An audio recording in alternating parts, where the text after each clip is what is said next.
Rahayu rahayu rahayu sagung dumadi. Mugi-mugi para sedherek pinaringan seger waras bejo donya bejo akhirat. Salam cerdas kami untuk seluruh alam. Ini di dalam kesempatan video kali ini saya akan membahas tentang cara mengetahui ataupun mengenali bahwa diri kita ini menjadi budak hawa nafsu atau hawa nafsu yang sudah tunduk dan patuh pada hidup. Ciri-ciri, tanda-tanda, ataupun cara agar kita bisa melepaskan diri dari ataupun bisa mengendalikan hawa nafsu yang ada di dalam diri kita.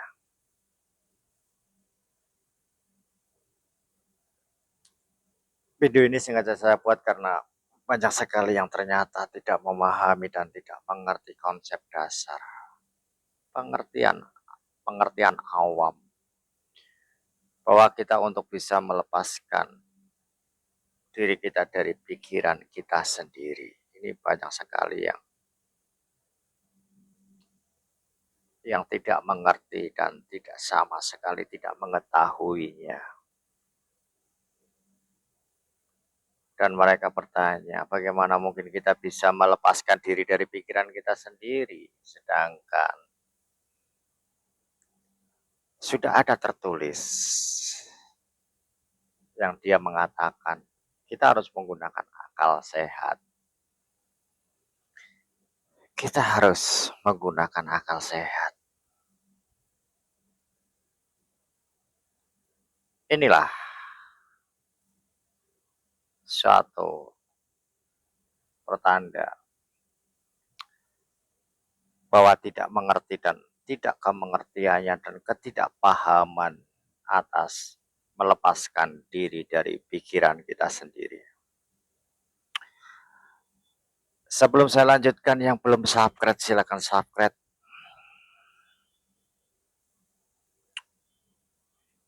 Yang berkontribusi melakukan subscribe di dalamnya, saya doakan agar nanti masuk surga. Amal ibadah kecil dari saudara sangat berarti buat kami. Saya ucapkan banyak terima kasih pada sedulur-sedulur dan para kadang sedoyo yang sudah membantu menyumbangkan, mengklik tombol subscribe di dalamnya.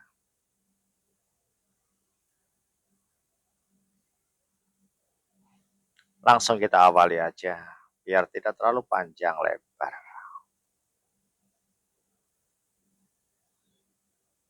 Konsep dasarnya itu adalah yang pertama, kita harus menyadari bahwa di dalam diri kita, di dalam tubuh kita itu terdapat dua unsur. Yang pertama adalah unsur kasar atau yang berwujud, yang kedua adalah unsur halus atau yang tidak berwujud. Dalam diri kita juga memiliki dua unsur itu. Unsur kasar yaitu tubuh kita, raga kita, dan unsur halus. Di dalam unsur halus ini kita sebut dengan tubuh halus. Sedangkan raga kita saat ini kita sebut dengan tubuh kasar. Konsep awalnya adalah kita harus percaya dulu, yakin dulu, membenarkan dulu, dan mengiyakan dulu bahwa di dalam diri kita ada tubuh kasar dan juga ada tubuh halus.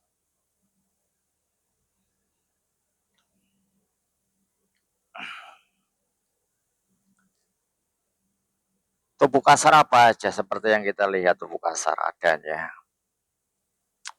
Ada kulit, ada bulu, ada daging, ada otot, ada getih, ada balung, ada sungsum. Semuanya menjadi satu kesatuan. Bisa disentuh, bisa diraba, dan berwujud. Inilah tubuh kasar. Sedangkan tubuh halus kita adalah sesuatu yang tidak bisa kita sentuh, tidak bisa kita raba, tidak bisa kita lihat, dan dia tidak memiliki wujud. Itulah tubuh halus. Konsep dasar ini penting. Karena kalau konsep dasar ini sudah tidak meyakini bahwa diri kita itu tidak ada tubuh halus, ya maka tidak akan pernah bisa memahami keterlepasan atau kebebasan dari diri kita terhadap pikiran kita sendiri. Itu tahap yang pertamanya. Menyadari bahwa di dalam tubuh kasar ada tubuh halus.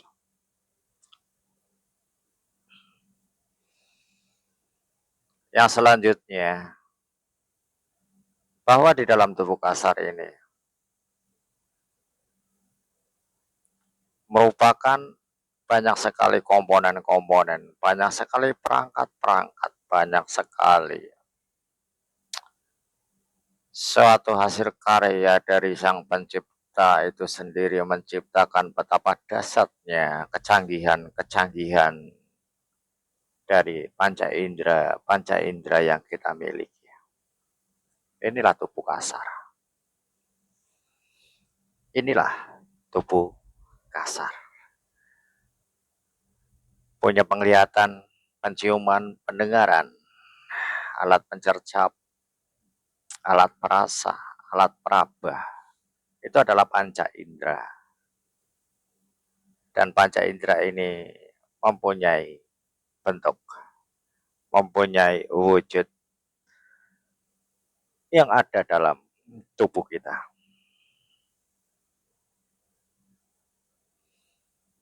Sedangkan tubuh halus kita adalah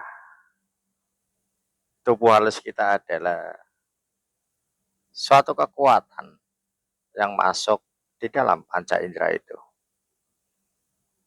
Kita punya mata, dengan adanya kekuatan yang masuk ke dalam mata ini bisa berfungsi, bisa melihat, dan panca indera ini bisa berfungsi seperti pada mestinya. Kekuatan inilah yang kita namakan tubuh halus. Begitu juga penciuman, lidah, pendengaran, dan lain sebagainya. Kekuatan yang menggerakkan di dalamnya itulah tubuh halus. Ya, raga kita bisa berjalan, raga kita bisa bergerak, raga kita jadi sakit ataupun jadi sehat, dan lain sebagainya. Itu karena peran dari tubuh halus. Maka di dalam diri kita ada yang namanya tubuh kasar dan tubuh halus. Saya jelaskan lagi tentang tubuh halus, biar lebih bisa diterima oleh pemahaman akal pikiran. Tubuh halus itu goib. Tubuh halus itu goib. Dan goibnya goib. Itu adalah tubuh halus. Saya ambil contoh keberadaan dan kenyataan dari tubuh halus. Suara adalah goib. Suara adalah goib. Suara ini menjadi nyata dan ada karena ada daya kuasa, kekuatan yang menyelimuti dari panca indera telinga kita. Sehingga telinga kita mempunyai kekuatan, mempunyai daya dan berfungsi seperti pada mestinya. Sehingga telinga kita mampu menangkap suara. Tanpa ada telinga, suara itu goib. Tidak ada. Tanpa ada alat pendengaran, suara itu tidak ada. Begitu juga dengan udara. Nafas.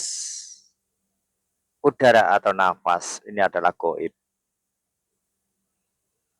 Tapi udara ini menjadi nyata dan ada karena ada panca indera yang menangkap di dalamnya.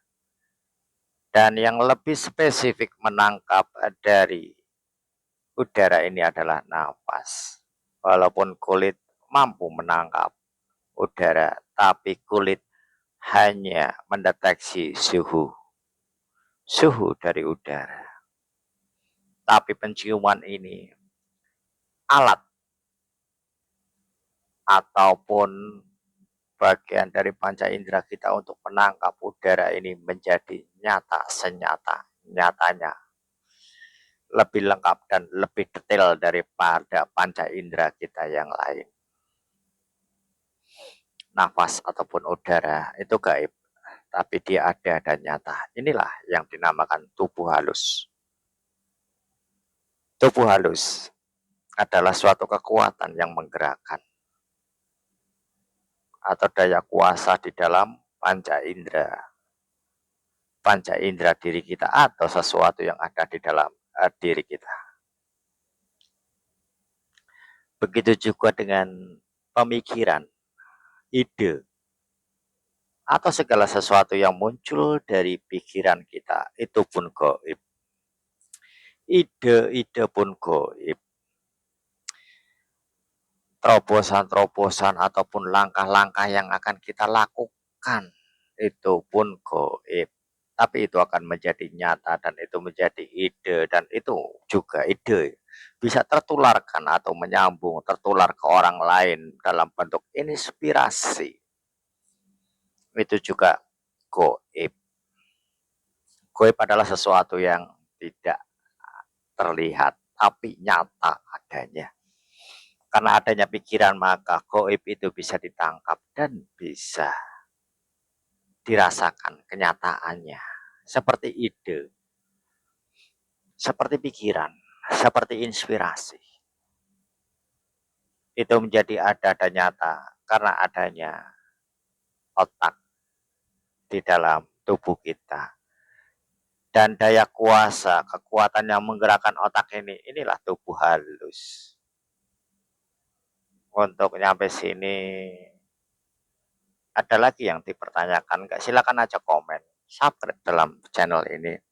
Karena channel ini membahas tentang jati diri, Jowo Jawi Maligi, di mana semuanya berdasarkan dengan pengetahuan-pengetahuan dari leluhur-leluhur Nusantara yang sudah diwariskan, yang sudah dipaparkan, yang sangat dirahasiakan di dalamnya.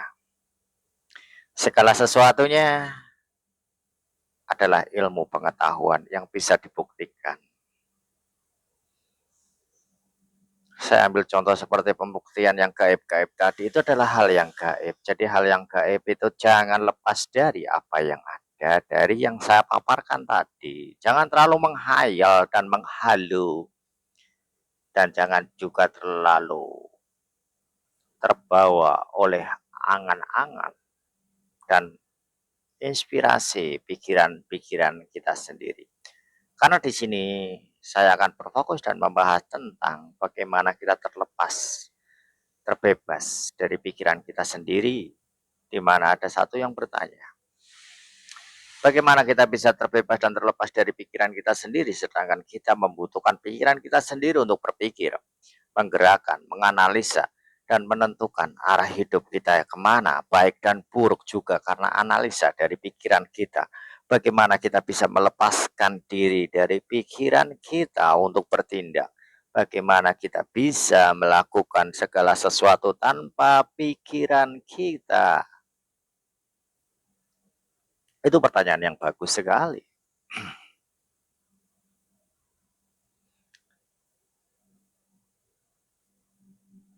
Bagaimana mungkin ya kita bisa menyadari kalau kita di dalam penjara? Dan juga bagaimana mungkin kita bisa keluar dari suatu penjara kalau kita menggunakan penjara? Itu nggak mungkin. Kita mau keluar dari pikiran tapi kita gunakan pikiran, itu mustahil. Bukan itu konsepnya. Konsep yang sebenarnya atau konsep yang dari leluhur-leluhur kita ajarkan bahwa kita terlepas dari pikiran kita sendiri, terbebas dari pikiran kita sendiri, dan tidak mengakui ataupun kita terjebak di dalam pikiran yang mengakibatkan bahwa pikiran itu seakan-akan itulah aku.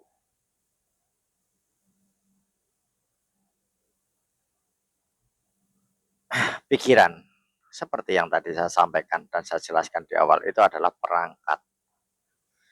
Pikiran adalah perangkat atau suatu panca indera. Kalau dari versi-versi yang lain menyebutnya adalah indera keenam. Tapi kalau saya lebih tepatnya adalah pikiran. Kepekaan pikiran kita, kecerdasan dari pikiran kita, ketepatan analisa dari pikiran kita, itulah indera keenam. Jadi indera keenam yang diperumpamakan, digambarkan dengan mata keenam.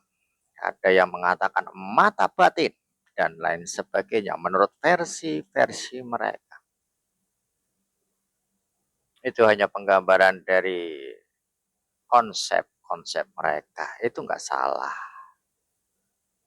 tapi kurang tepat.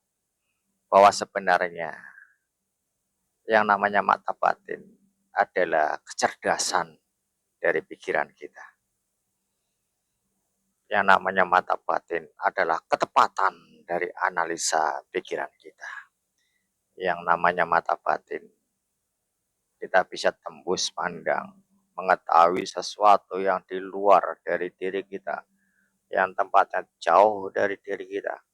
Bahkan kita mampu menembus dan mengetahui apa yang dipikirkan dan dirasakan oleh orang lain tanpa dia bercerita. Itu adalah bagian dari kekuatan pikiran, kecerdasan dari pikiran. Terus di sini yang saya gunakan, kenapa kita harus bisa melepaskan dari pikiran? Perlu diketahui bahwa konsepnya atau garis besarnya itu kurang lebih seperti ini. Pahamilah baik-baik. Yang belum subscribe silakan subscribe, karena ini akan membuka sesuatu yang baru, wawasan yang baru dalam diri Anda.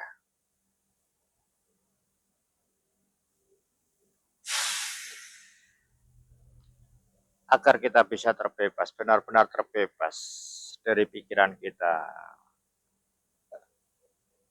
Cara pertama yang harus kita lakukan adalah kita harus olah napas. Bagaimana kita bernapas dengan baik dan benar. Yang kedua, kita harus olah cipto. Bagaimana kita berpikir dengan baik dan benar.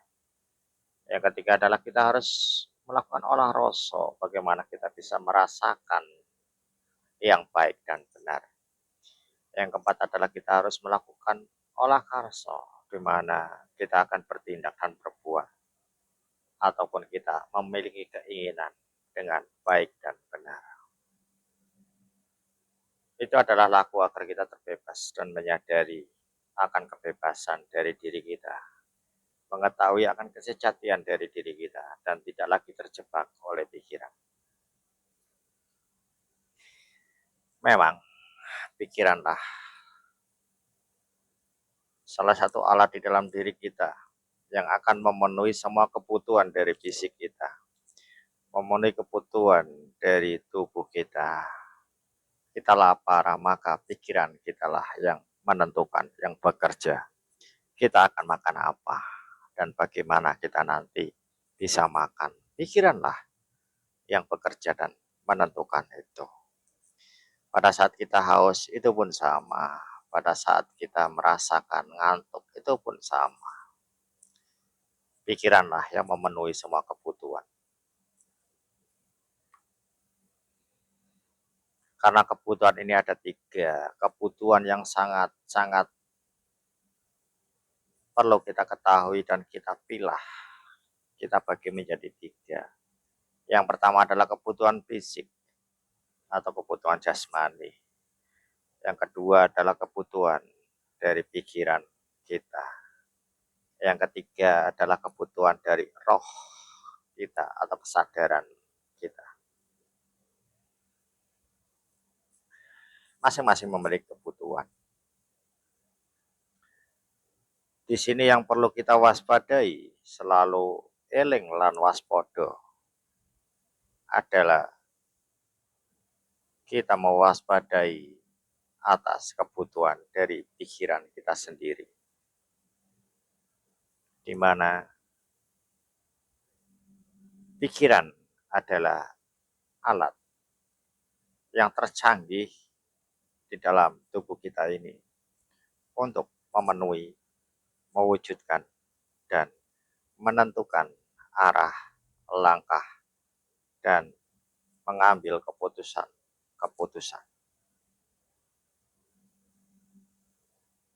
Jangan sampai pikiran kita sendirilah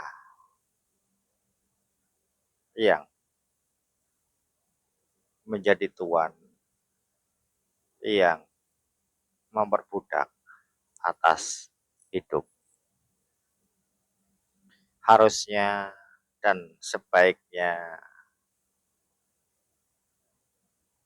pikiran tunduk dan patuh sama hidup.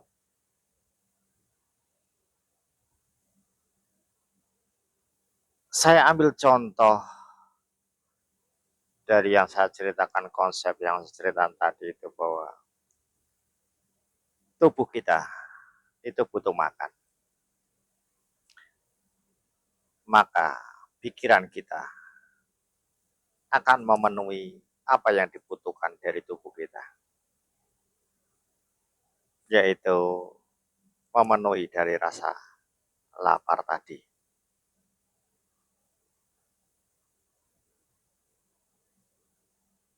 Maka di samping rasa lapar, selalu ada keinginan dari pikiran ini sendiri, di mana pikiran mempunyai keinginan juga, dan dia dompleng numpang di dalam rasa lapar. Padahal kebutuhan dari lapar adalah makan. Tapi pikiran punya keinginan juga, dia ingin makan nasi rame. Pikiran memiliki keinginan juga, dia kalau nggak makan nasi pecel, enggak. Nasi rame, nasi pecel adalah keinginan dari pikiran. Nasi rame dan nasi pecel yang muncul, itulah keinginan dari hawa nafsu. Hawa nafsu inilah yang perlu kita sadari. Hawa nafsu inilah yang perlu kita harus waspadai di dalam setiap pergerakan pikiran kita. Kalau kita selalu mengikuti hawa nafsu, maka kita menjadi budak dari hawa nafsu. Kalau hawa nafsu ini tunduk dan patuh sama hidup, maka hiduplah yang menjadi raja.